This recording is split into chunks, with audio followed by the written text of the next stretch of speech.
Avoiding common MACD mistakes starts with using the indicator for the right purpose. MACD is a momentum tool built from moving averages. It can help show changes in momentum, trend pressure, and potential shifts in direction, but it should not be treated as a standalone buy or sell signal.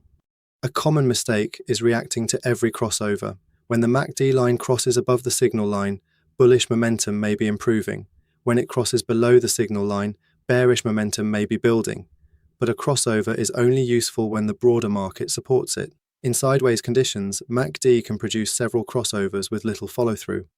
The zero line adds important context. A bullish crossover below zero does not carry the same message as one that forms above zero. When MACD is below zero, broader momentum may still be weak. When it is above zero, positive pressure is usually stronger. Reading the crossover together with the zero line helps separate weaker signals from more meaningful momentum shifts.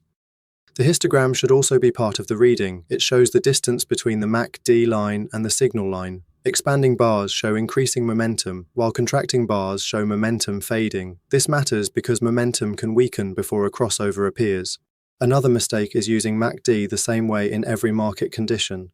The indicator is generally more useful in trending markets.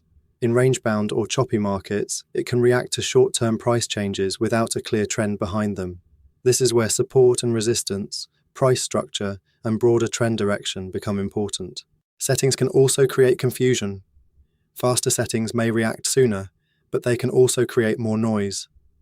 Slower settings may smooth the signal, but they can react late. Changing the settings does not automatically improve the indicator.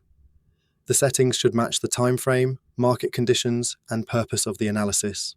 Divergence should also be treated carefully. If price makes a higher high while MACD makes a lower high, bullish momentum may be weakening. If price makes a lower low while MACD makes a higher low, bearish pressure may be fading. Divergence is not confirmation on its own. It is a warning that momentum may be changing.